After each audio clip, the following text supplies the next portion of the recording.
무너지고 있다고 생각될 때 모든 사람들은 무너지지요. 특별히 우리가 연말이 되면 우리가 너무나도 많이 무너진 것을 발견하게 됩니다. 그리고 그것들을 우리가 또 어떻게 해나갈까? 12월 달은 그것을 한 달 또 고민해 보는 시간들을 가져야 하겠습니다.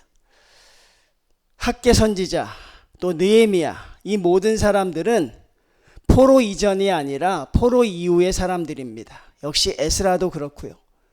포로 이전과 포로 이후는 다르지요.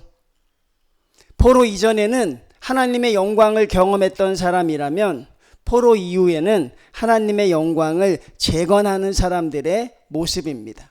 그만큼 더 완악해졌고, 그만큼 더 교만해졌고, 그만큼 더 느슨해진 사람들을 또 하나님의 품으로 돌아오게 하는 모습을 느헤미야를 통해서 우리는 발견할 수 있습니다. 항상 부흥은 기억하십시오.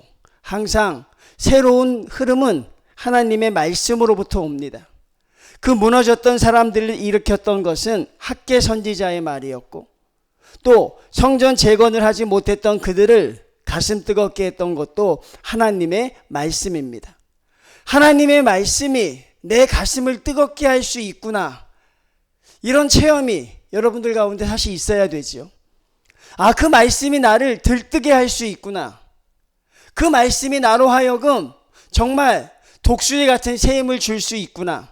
여러분들이 거기서부터 시작을 하셔야 돼요. 그리고 그 시작은 항상 말씀부터 시작합니다. 다른 것으로 시작하지 않아요. 기도로 시작하지도 않고, 그게 어떤 회개로 시작되는 것이 아니라 철저하게 그것은 말씀으로 시작됩니다. 그러니까 무너졌던 것들을 다시 세우고, 잘못된 길로 걸어갔던 성도들이 다시 자기의 길로 돌아오고, 내가 어떻게 사는가 방향을 모르던 사람들이 이제 내가 방향을 좀 잡아야겠다고 생각하면 그것은 어김없이 말씀입니다. 말씀에 집중하면 그 말씀이 온전히 전파되고, 그 말씀을 성도들이 온전히 받았다면 그 말씀의 반응은 당연히 회개로 나타납니다. 말씀을 들었던 사람들을 보면 항상 울지요. 눈물이 나지요. 그 말씀 앞에 내가 하나님의 사랑이 느껴지고, 그 사랑과 너무나도 동떨어진 나의 삶을 보면서 이게 안타까움의 표시입니다. 내가 왜 그렇게밖에 살지 못했을까 하는 그게 아쉬움이죠. 그리고 여러분, 하나님의 얼굴을 바라보기가 사실 죄송스럽기 때문에 모든 성도들은 거기서 울게 됩니다. 느헤미야와 에스라 학개는 공히 그것을 우리에게 보여주고 있어요. 말씀으로 시작해야 한다. 그리고 말씀이 우리에게 울려 퍼졌을 때 그 말씀이 우리를 울게 하고 우리로 돌아오게 해야 한다. 많은 성도들이 그 말씀을 보면서 이제 되었다고 생각하지요. 성도들이 말씀을 듣고 깨닫고 울었으니 이제 우리 공동체는 변할 것이다. 근데 몰랐습니다, 성도님들. 여러분도 몰랐고 저도 몰랐어요. 내 죄를 통회하고 회개하고 우는 것보다 더 힘든 게 내가 돌이킨다는 것을, 그게 천갑절 만갑절 더 힘들다는 것을 사실 우리는 알지 못하지요. 울면 무엇인가 해결될 것처럼 보입니다. 울면 이 공동체에 희망이 있다고 생각합니다. 그런데 사실 우는 성도들이나 말씀을 전하는 사람이나 그 울음보다 훨씬 어려운 게 결국은 내가 돌이킨다는 것이죠. 이스라엘 백성은 하나님의 말씀을 어기기도 정말 잘 어겼습니다. 그런데 여전히 살아있는 건 말씀을 듣기도 잘 들었어요. 기가 막히게 어기고 또 기가 막히게 듣고, 범죄하고 매 맞으면 살려달라고 주님 앞에 무릎 꿇고 간구하고, 결국 그들의 삶은 그렇게 유지가 되었지요. 근데 여러분, 이제 더 이상 그 시스템이 작용되지 않을 때가 있어요. 그게 무엇입니까? 울어도 바뀌지 않고 하나님 앞에 목 놓아 간구해도 내가 변하지 않는다는 것입니다. 오늘 느헤미야는 그것을 우리에게 정확하게 보여주고 있어요. 기도할 때 우리가 하나님을 향해 눈물로 기도하면 얼마나 하나님 앞에 감사한지 몰라요. 완악했던 내가 눈물을 흘렸구나. 근데 여러분, 그것은 시작의 첫걸음도 아니라는 거예요.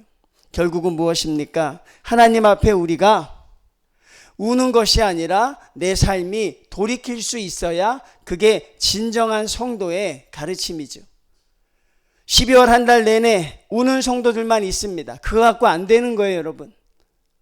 울음은 우리를 바꾸지 못해요. 그리고 울음의 요인은 너무나도 다양합니다. 왜 내가 눈물을 흘렸는지 그 울음의 요인은 너무나도 당연하다고요. 때로는 이 찬양의 곡조가 내 마음을 울리기도 하고, 때로는 내 옆에 기도하는 성도의 모습이 너무나도 애절해서 그 모습을 보기도 울기도 하고, 그런 것들이 우리의 눈물의 원인이 될 수도 있으니 눈물은 우리를 바꾸는 것이 아닙니다. 결국 우리를 변화시키는 건 하나님 앞에 결단하는 성도의 모습이 가장 중요한 것이죠. 하나님 우리에게 묻습니다. 결단을 하겠느냐 묻는 것이지요. 가장 두려운 질문입니다. 가장 두렵습니다. 부모가 자녀를 계속 지켜봅니다. 대부분의 부모들은 자녀를 지켜보지요. 공부하는 모습, 또 그가 쉬는 시간에 무엇을 하는지, 어떤 친구를 만나는지 계속 부모는 지켜봅니다. 아쉬워도 지켜보고, 조금 답답해도 그 아이를 지켜봅니다. 그리고 아이도 본능적으로 느낍니다. 부모가 나를 지켜보고 있구나. 그리고 여러분, 그 자녀들은 가장 두려운 순간이 어떨 때일까요? 부모가 호출할 때입니다. 잠깐 나 좀 볼래? 아니면 너 이리 와봐. 이제 무엇입니까? 이제 이 문제를 놓고 결단해야 되는 순간이 온 것입니다. 이젠 미룰 수 없어요. 부모가 이야기를 꺼냅니다. 내 삶이 이런데 이렇게 살아도 되는 거니? 결국 그 문제를 가지고 의논하게 되는 것이죠. 하나님이 지금 저와 여러분에게 묻는 것입니다. 1월부터 11월까지 여러분이 살도록 하나님 우리를 지켜보고 계십니다. 하나님이 저와 여러분의 말과 행위를 지켜보고 계십니다. 그리고 이제 12월이 되면 하나님이 우리에게 우리가 힘들어하는 결단의 시간을 맞이하게 되는 것이죠. 여러분, 성벽 제거는요, 놀랍게도 52일 만에 이루어졌습니다. 전무후무한 역사이죠. 아무것도 가진 것이 없는 이스라엘 백성이 52일 만에 성벽을 재건했어요. 근데 성벽 재건은 앞으로 재건되어야 할 이스라엘 백성의 신앙과 마음의 재건에 비하면 아무것도 아니라는 거죠. 성벽을 재건했으니 끝났다, 그게 아닙니다. 성벽은 완성됐을지 모르지만 이스라엘 백성들의 마음은 여전히 세워지지 못하고 있었어요. 그것이 세워지지 않으면 하나님 앞에 우리가 살아가야 할 길 속에서 성도로서의 삶을 살아갈 수 없는 것입니다. 성벽이 재건된 것이 중요한 것이 아니라 결국 무엇입니까? 성도들의 마음과 그들의 신앙이 다시 재건되어야 하는 것이죠. 오늘 느헤미야는 그것을 세우려고 하고 있습니다. 그래서 특단의 조치를 합니다. 성도들을 믿지 않겠다는 겁니다. 사실 여러분들을 믿지 않아야 훌륭한 목회자가 돼요. 성도들 믿으면 안 됩니다. 목사님 잘하겠습니다. 그건 믿으면 안 돼요. 제가 한 해 열심히 하겠습니다. 그거 믿으면 안 돼요. 근데 나는 마음이 약해서 자꾸 믿어요. 그러다가 얼마나 제가 큰 아픔과 상처를 받았는지 여러분은 모를 것입니다. 성도들의 말을 믿으면 안 되는데, 근데 훌륭한 지도자는 성도들의 말을 믿지 않습니다. 성도들의 울음에 속지 않습니다. 오늘 느헤미야 말씀을 보면 10장에 이렇게 시작합니다. 그 임봉한 자는 바로 임봉했다는 것입니다. 이게 무엇입니까? 이스라엘 백성을 불러서 그 결단하기로 그 서명지에 사인을 했다는 것입니다. 내가 하나님의 뜻대로 이렇게 살겠습니다. 이게 가장 두려운 것이죠. 이건 묻지 않았으면 좋겠다는 것이죠. 그냥 주님 앞에 기도하는 것으로 끝났으면 좋겠어요. 하나님, 내가 세상과 결합하여 살았던 것 하나님 잘못했습니다. 하나님, 내가 주님 앞에 충성하지 못했던 것 잘못했습니다. 그러면 우리의 마음은 그래도 괜찮습니다. 그런데 하나님이 우리에게 묻습니다. 그러면 이제 무엇을 하겠느냐? 우린 하나님의 그 질문이 사실 두려운 거예요, 여러분. 하나님이 우리에게 그 말은 하지 않으셨으면 그래서 앞으로 무엇을 하겠니? 그 질문 앞에 많은 사람들이 대답하기를 좀 주저하지요. 근데 오늘 느헤미야는 그걸 끌어낸 것입니다. 회개했으니 하나님 앞에 결단하자. 너희가 울고 초막절 집회를 통해서 말씀을 사모해서 너희들의 찬양이 하늘에 울려 퍼졌으니 이제 지금 결단하자고 이야기합니다. 결단할 사람은 이 언약 갱신서에 사인을 하라고 하죠. 그리고 제일 처음에 누가 사인을 합니까? 느헤미야가 사인을 합니다. 여러분, 느헤미야가 왜 위대한 지도자냐고 생각하냐면 성벽을 재건했을 때 이 성벽 재건에 공이 있는 사람들의 이름을 쭉 기록합니다. 당연한 거겠죠? 근데 거기에 느헤미야는 자기 이름을 기록하지 않아요.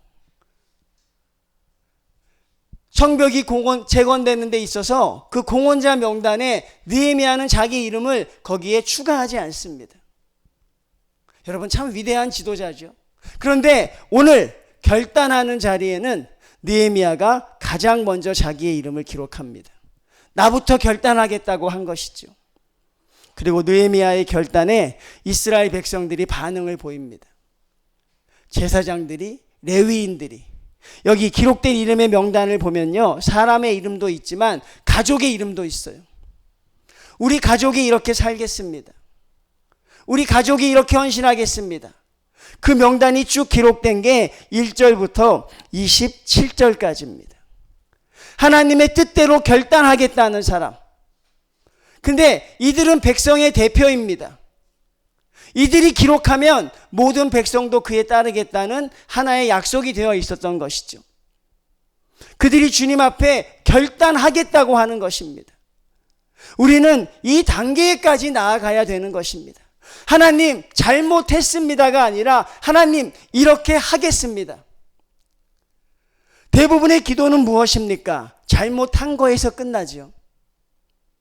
하나님 앞에 이렇게 하겠습니다라는 기도를 잘 드리지 못합니다.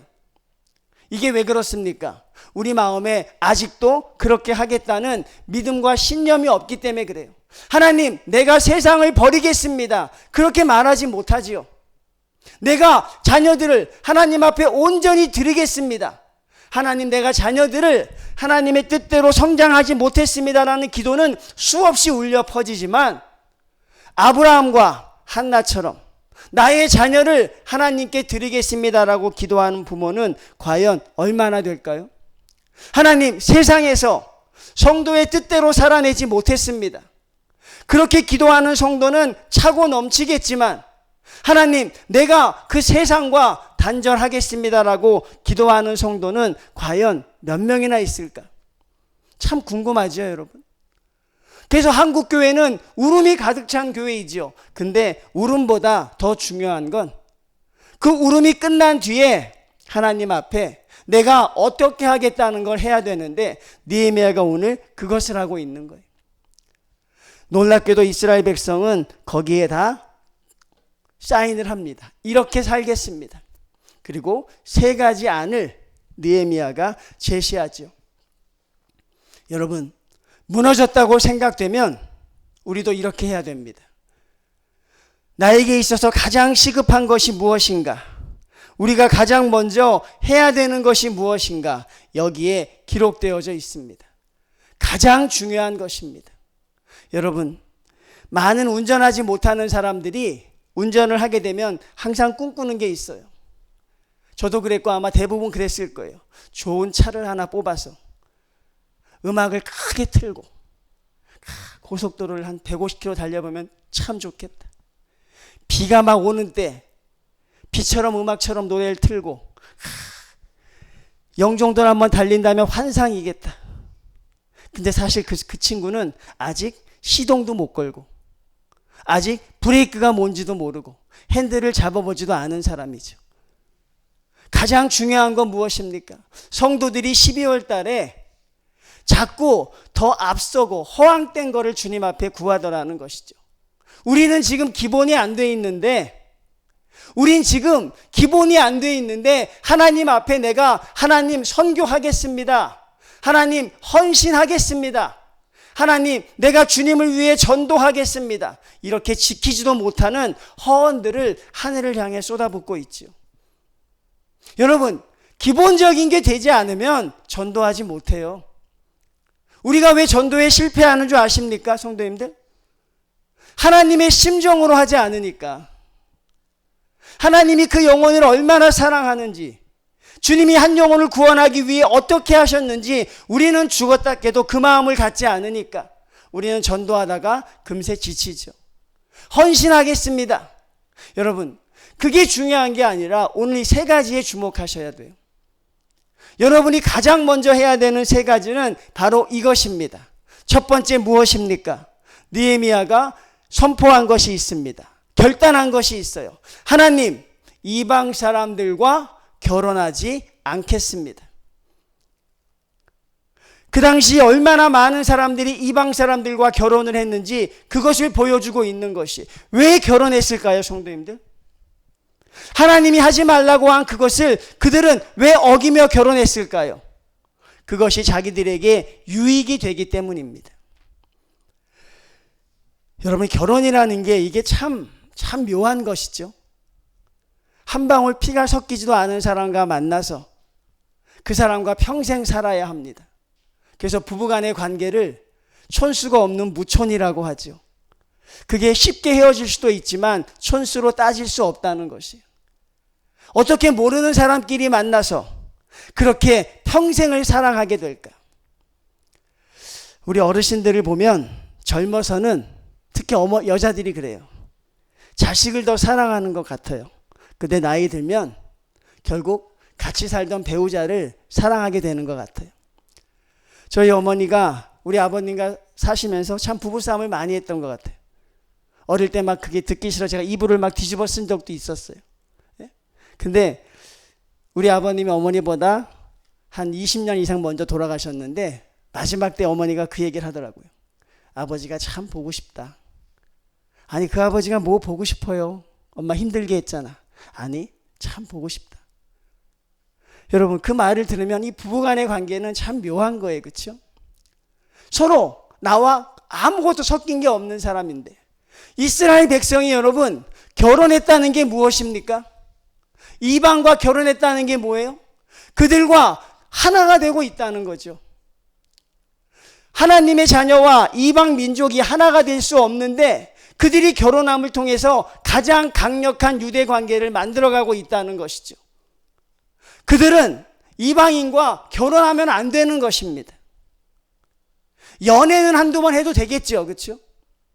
우리가 세상을 한번 사모할 수는 있겠지만 그들과 결혼이라는 관계를 통해서 막강하게 여러분 가족 관계를 이루어가고 있는 거예요. 깨어질 수 없는 관계라는 것입니다. 사랑하는 성도님들, 성경이 우리에게 보여주는 모범은 무엇입니까? 여러분, 성경이 우리에게 보여주는 모범, 우리 청년들은 잘 들으셔야 돼요. 믿는 사람은 믿는 자와 결혼하라는 게 하나님의 뜻이고 성경이 우리에게 보여주는 것이에요. 내가 그와 결혼해서 전도시켜야겠다. 그건 성경의 원리가 아니라고 여러분.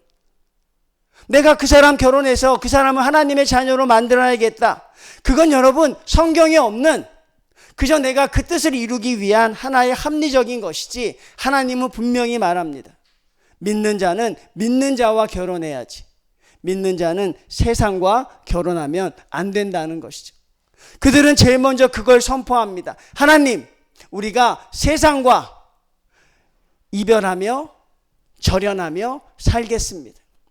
여러분, 거기에 사인할 수 있을까요? 성도님들, 거기에 사인할 수 있겠습니까?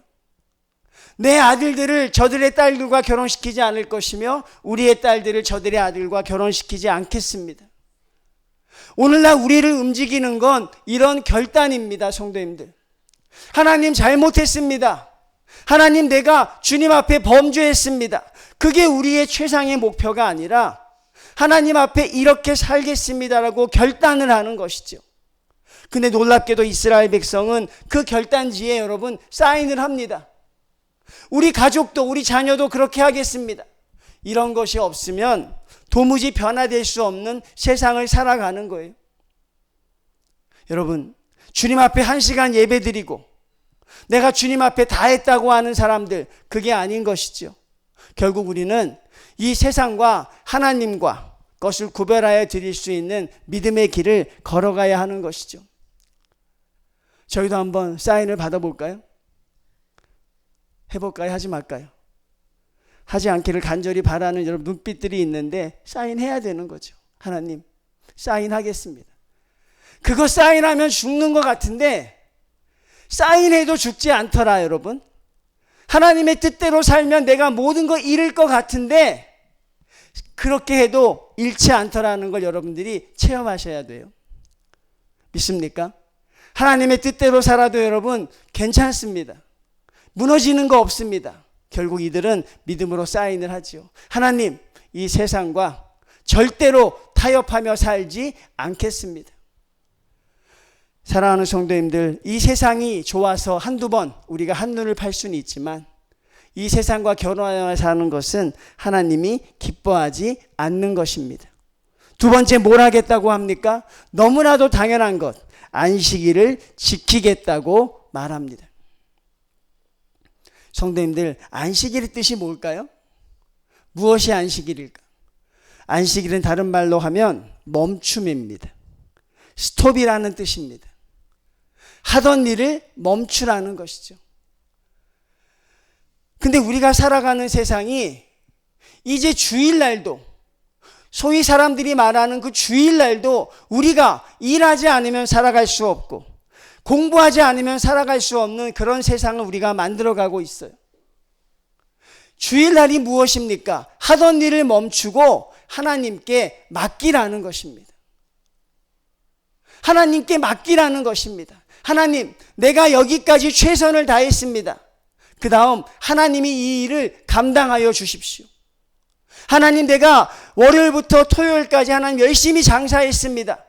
주일날은 하나님이 책임져 주십시오. 하나님, 제가 열심히 공부했습니다. 하나님, 주일날은 하나님이 일하실 수 있도록 나는 하나님께 맡깁니다. 안식일은 멈춤과 맡김의 뜻이에요. 근데 오늘날 많은 사랑하는 성도님들이 하나님 앞에 내어 맡기지를 못합니다. 우리가 맡길 수 있는 최대한은 몇 시간이에요? 1시간입니다. 성도들이 주일날조차 하나님께 맡길 수 있는 맥시멈의 시간이 1시간이죠.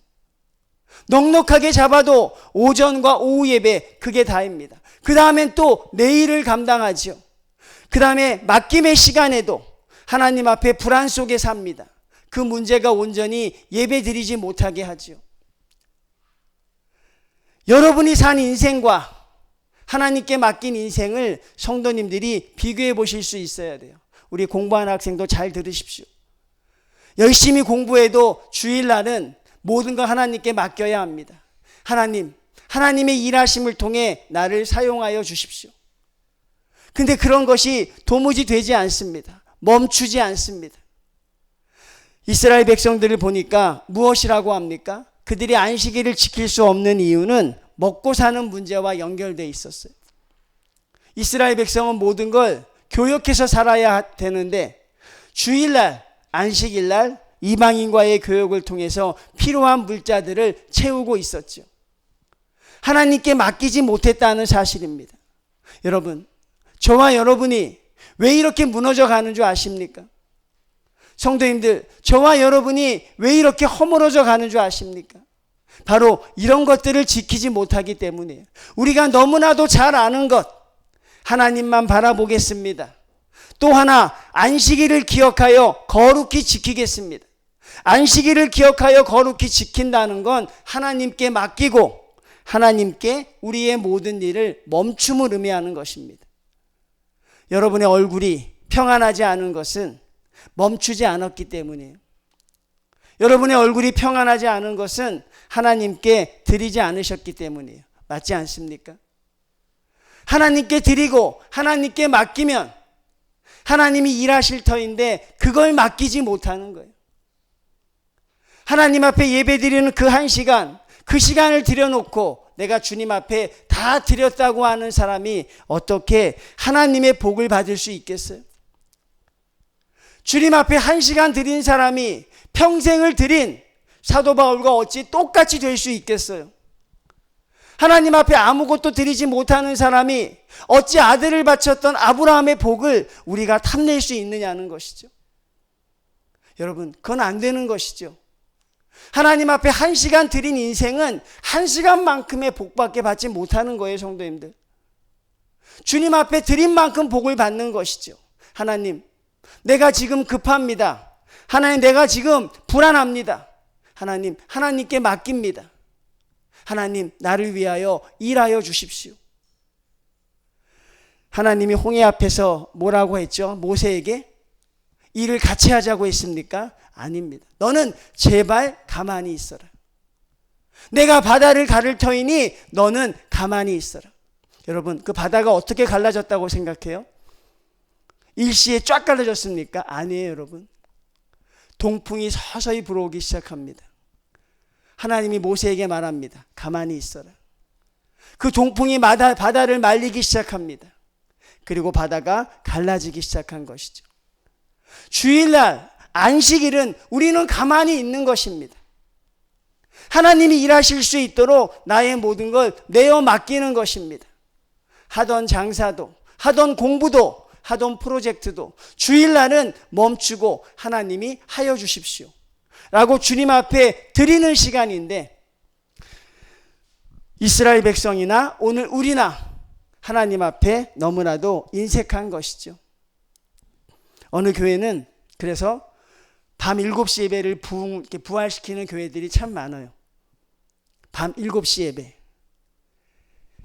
전 제가 자신이 없어서 못하겠더라고요, 여러분. 밤 7시 예배를 부활합니다. 아침 11시 예배 드리고 밥 먹고 집에 가서 있다가 7시에 옵니다. 그리고 예배를 드려요. 어떤 교회는 4시에 한 번 더 드리더라고요. 성도들을 세상에 놓기가 불안한 거예요.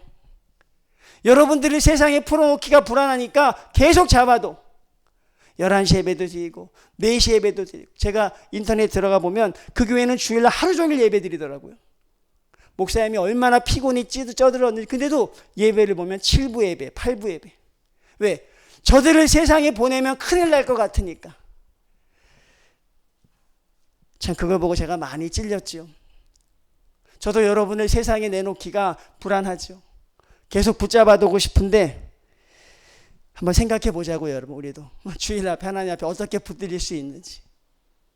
여러분, 멈추십시오. 하나님께 맡기십시오. 그리고 하나님의 일하심을 간증하는 성도들이 되셨으면 좋겠어요. 세 번째 무엇입니까? 11조를 하나님 앞에 드려라. 11조를 이야기할 때 많은 목사님들이 이 뺄셈의 신학을 이야기합니다. 11조는 뺄셈의 신학입니다. 이게 무슨 말이에요? 내가 얼마나 하나님 앞에 무엇을 얻었는가가 아니라 하나님이 나를 지켜주셔서 내가 얼마나 지킬 수 있었느냐 하는 것이죠. 이게 쉽게 얘기하면 하나님이 나에게 건강 주셔서, 하나님이 나에게 병원비를 가져가지 않게 하시고, 하나님이 나에게 운전 잘하게 하셔서 사고 나서 하나님 앞에 내가 큰 비용을 나가지 않게 하시고, 생각해 보면 하나님이 나를 지켜주셨다는 감사의 표현들이 넘친다는 것이. 근데 우리는 하나님이 나에게 무엇을 주셨는가만 생각하죠. 근데 여러분, 하나님이 나를 지켜주셨기에 얼마나 우리가 많은 것들을 우리가 얻을 수 있었습니까?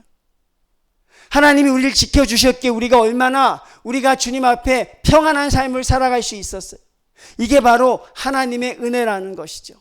성도님들, 하나님이 지켜주셔서, 하나님이 여러분과 함께 하셔서, 하나님이 여러분을 보호의 능력으로 인도하신 그것을 생각해 보십시오. 하나님이 우리에게 주신 은혜가 너무나도 크다는 것이죠. 하나님의 은혜가 너무나도 감사하다는 것이죠. 근데 오늘날 성도들은 다른 결단들을 하고 있어요. 대부분의 성도들을 보면 올 한 해 술을 먹지 않겠습니다. 올 한 해 담배를 피지 않겠습니다. 여러분, 술, 담배 하면 됩니까? 안 됩니까? 안 되죠. 근데 술, 담배 하면 천국에 갑니까? 못 갑니까? 더 빨리 간다 그러더라고요. 술, 담배 하면 천국이 더 빨리 간대요. 아이고, 아멘. 더 빨리 가는구나. 술, 담배 하면. 그렇죠? 그게 무슨 말이에요, 여러분? 우리는 잘못된 결단들을 하고 있어요. 기본도 안 된 사람이 영혼을 구원하겠다고 하고, 기본도 안 된 사람이 선교를 하겠다고 하고, 알지도 못하면서 내가 술을 먹지 않고 내가 담배를 피지 않으면 내가 하나님의 사람으로 사는 것처럼 착각을 하고 있어요. 아닙니다, 여러분. 이 세 가지로 시작하셔야 돼요. 첫 번째가 무엇입니까? 세상과 구별하여 살겠습니다. 두 번째 무엇입니까? 안식일을 기억하여 거룩히 지키겠습니다. 세 번째 무엇입니까? 하나님의 것을 하나님께 드리겠습니다. 이게 안 되면 여러분, 우리의 생활은 계속 무너질 수밖에 없어요. 이 세 가지를 피해갈 수 없습니다. 혹시 여러분 무너졌다고 생각하시면 여기서부터 시작하십시오. 혹시 내가 올 한 해 주님 앞에 새로운 결단을 하고 싶다면 이거부터 점검해 보십시오. 그리고 이것을 통해서 하나님의 역사를 감당해낼 수 있는 우리 믿음의 성도들이 다 되셔야 할 줄로 믿습니다. 여러분에게 의미 있는 12월이 되시길 바랍니다. 그리고 하나님이 기뻐하는 성도들이 여러분의 자리를 찾아가는 귀하고 복된 시간 되시기를 주님의 이름으로 축원을 드립니다.